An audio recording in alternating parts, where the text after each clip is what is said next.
Morning students. आज हमारा नया टॉपिक है द सेंटेंस। सेंटेंस जिसे हम हिंदी में वाक्य कहते हैं। आप सभी ने हिंदी में वाक्य के बारे में पढ़ा हुआ है। वाक्य क्या होता है?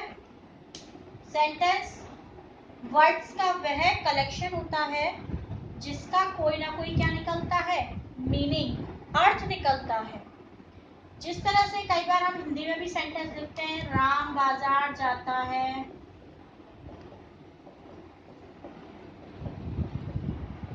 तो ये हिंदी का एक सेंटेंस है, वाक्य है।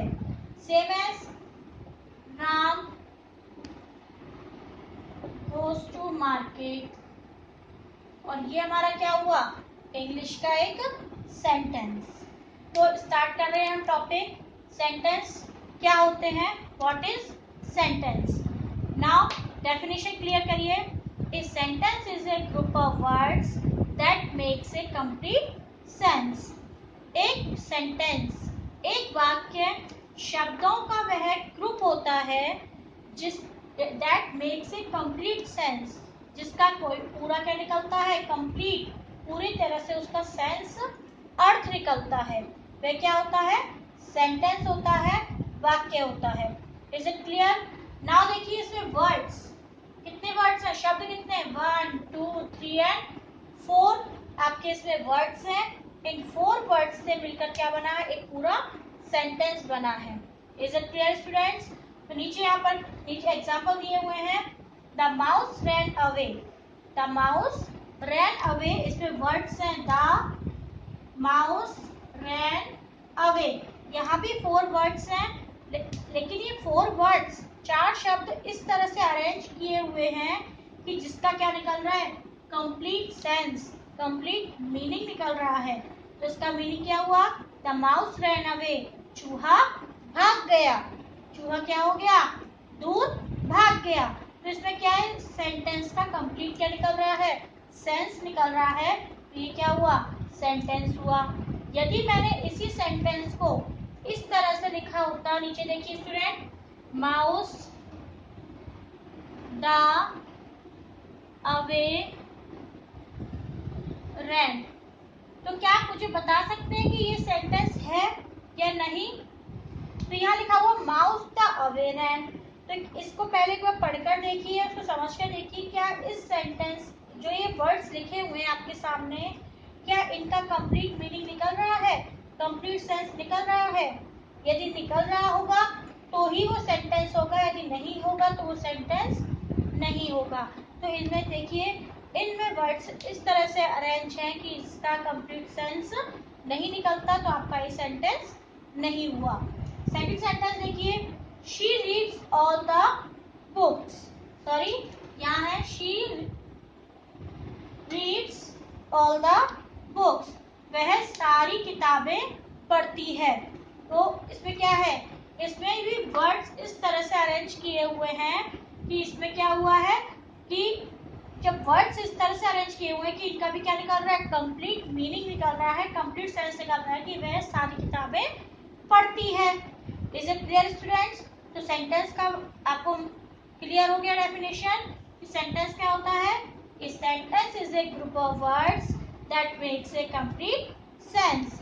अब आप वर्ड्स जानते ही हो, शब्द क्या होते हैं, शब्द लेटर्स से मिलकर बनते हैं, और वर्ड्स लेटर्स से मिलकर बनते हैं, और वर्ड्स से मिलकर क्या बनता है, एक पूरा सेंटेंस बनता है। Is it clear students?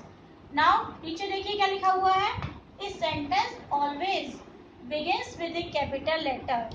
जो भी सेंटेंस होंगे वो सारे ही सेंटेंस हमेशा कैपिटल लेटर से क्या होते हैं, बिगिन, शुरू होते हैं। जो भी सेंटेंस होगा वो कैपिटल लेटर से तो क्या होता है, स्टार्ट होता है, एंड और ends with a full stop. या तो वह सेंटेंस फुल स्टॉप पर फिनिश होगा, या वह किस पर फिनिश होगा, क्वेश्चन मार्क पर फिनिश होगा, या किस पर होगा, एक्सक्लेमेशन मार्क पर। और तीनों ही मार्क के मैंने ब्रैकेट में आपको बता दिए हैं किस तरह से होते हैं। ये एक डॉट होता है, वो होता है हमारा फुल स्टॉप, क्वेश्चन मार्क इस तरीके से होता है, और एक्सक्लेमेशन मार्क इस तरीके से होता है। तो आपको तीनों मार्क क्लियर है स्टूडेंट्स। तो जो भी कोई सेंटेंस होगा उसकी शुरुआत तो हमेशा कैपिटल लेटर से होती है, और जो एंडिंग है, जो जिसकी लास्ट है, वो लास्ट में क्या आता है, या तो फुल स्टॉप आएगा, या क्वेश्चन मार्क आएगा, या एक्सक्लेमेशन मार्क आएगा। जिस तरह से नीचे सेंटेंस लिखे हुए हैं मैंने दोनों, कि व्हाट इज योर नेम, आपका नाम क्या है, तो इस पे क्या पूछा जा रहा है, क्वेश्चन पूछा जा रहा है। तो हमारे इसमें देखिए डब्ल्यू वर्ड, ये कैपिटल लेटर से तो शुरू हो रहा है और लास्ट में क्या आ गया, क्वेश्चन मार्क आ गया। Is it clear. इसी तरह से देखिए एक्सक्लेमेशन मार्क, तो लिखा हुआ वाव और उसके बगल में लिखा हुआ एक्सक्लेमेशन मार्क, और वाव का डब्ल्यू क्या है, कैपिटल है, और इसी में कौन सा मार्क लगा हुआ है, एक्सक्लेमेशन मार्क लगा हुआ है। Is it clear. तो आपको इस तरह से ध्यान रखना है कि कोई भी सेंटेंस होता है वो कैपिटल लेटर से तो शुरू होता है और फुल स्टॉप, क्वेश्चन मार्क या एक्सक्लेमेशन मार्क पर क्या होता है, एंड होता है। क्लियर है स्टूडेंट्स यहाँ तक। अब आते हैं कि जो भी कोई सेंटेंस होता है उसके दो पार्ट्स होते हैं। कोई भी सेंटेंस होगा उसके क्या होंगे, दो पार्ट्स होते हैं। फर्स्ट पार्ट होता है हमारा सब्जेक्ट, जिसको आप हिंदी में क्या कहते हैं, कर्ता, कार्य करने वाला। और जो प्रेडिकेट होता है, प्रेडिकेट में हमारी जो वर्ब होती है, हमारा जो ऑब्जेक्ट होता है, हमारे द्वारा किया गया जो भी एक्शन काम होता है, वो सारा किसके अंदर आता है, प्रेडिकेट में आता है। Is it clear student. तो एक सेंटेंस के कितने पार्ट्स होते हैं, दो पार्ट्स होते हैं। फर्स्ट होता है सब्जेक्ट, जिसको हम कर्ता या कार्य करने वाला कहते हैं। वो कोई भी पर्सन, कोई भी प्लेस, कोई भी थिंग या कोई भी एनिमल हो सकता है। और प्रेडिकेट में बाकी का बचा हुआ जो सेंटेंस होता है वो प्रेडिकेट होता है, जिसमें हमारे द्वारा किया गया कोई भी एक्शन या कोई भी ऑब्जेक्ट हो सकता है। इज इट क्लियर स्टूडेंट यहाँ तक। Now come to the what is subject and what is predicate. Now first part is subject. Subject क्या होता है, a subject is the part of a sentence that tells us who और what the sentence is about. एक subject sentence में वह part होता है जो हमें बताता है कि सेंटेंस में कौन या क्या ऐसी चीज है, या ऐसा कौन पर्सन या कौन सी थिंग या एनिमल है जिसके बारे में उस सेंटेंस में हमें बताया जा रहा है। तो सब्जेक्ट क्या होता है, सब्जेक्ट सेंटेंस में वह पार्ट होता है जो हमें बताता है कि सेंटेंस में किसके बारे में, हु और what the sentence is about, sentence किसके बारे में है और उस सेंटेंस में क्या या कोई थिंग के बारे में है, वो क्या होता है, हमारा सब्जेक्ट होता है। Clear student. आगे देखिए प्रेडिकेट। प्रेडिकेट क्या होता है, a part of a sentence, sentence का वह part which tells us something about the subject, जो हमें सब्जेक्ट के बारे में बताता है कि सब्जेक्ट क्या कर रहा है, सब्जेक्ट के बारे में क्या है। इस तरीके से वह बाकी का जो रिमेनिंग पार्ट होता है वो क्या कहलाता है, प्रेडिकेट कहलाता है। या यूं कह लो कि सेंटेंस में वह पार्ट जो हमें सब्जेक्ट के बारे में बताता है कि वह समथिंग अबाउट, मतलब कुछ ना कुछ बताता है सब्जेक्ट के बारे में, कि सब्जेक्ट के बारे में इसमें सेंटेंस में सब्जेक्ट क्या कर रहा है। जैसे कि इसमें लिखा हुआ Krishna writes a letter, Krishna क्या करता है, एक पत्र लिखता है। तो इसमें कृष्णा के बारे में क्या बताया जा रहा है, वे क्या लिखता है, एक पत्र लिखता है। तो पत्र लिखने का जो काम है वो कृष्णा के द्वारा किया जा रहा है। Is it clear. तो देखिए आगे इसमें कृष्णा राइट्स ए लेटर से हमें सब्जेक्ट और प्रेडिकेट बताना है। पहले हमने पढ़ा है सब्जेक्ट। तो सब्जेक्ट सेंटेंस का वह पार्ट होता है जिसमें बताया जाता है कि सेंटेंस में किसके बारे में बात की जा रही है, सेंटेंस में किसके बारे में बात की जा रही है। अब आपने सेंटेंस पढ़ा Krishna writes a letter, Krishna एक पत्र लिखता है, इसमें किसके बारे में बात की जा रही है, कृष्णा के बारे में। तो कृष्णा क्या हुआ, सब्जेक्ट हुआ।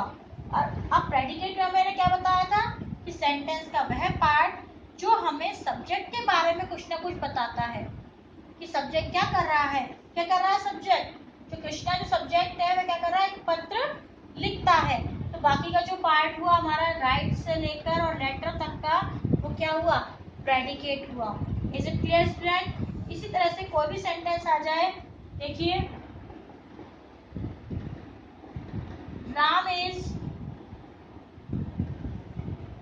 Eating food. राम खाना खा रहा है। अब इसमें सेंटेंस में किसके बारे में बात हो रही है? राम के बारे में। तो ये क्या हो गया? सब्जेक्ट हो गया। और राम क्या कर रहा है? राम के बारे में इसमें क्या बताया जा रहा है? इज ईटिंग फूड, कि वह क्या कर रहा है? खाना खा रहा है। तो बाकी का पार्ट क्या हो गया? प्रेडिकेट हो गया। Is it clear students?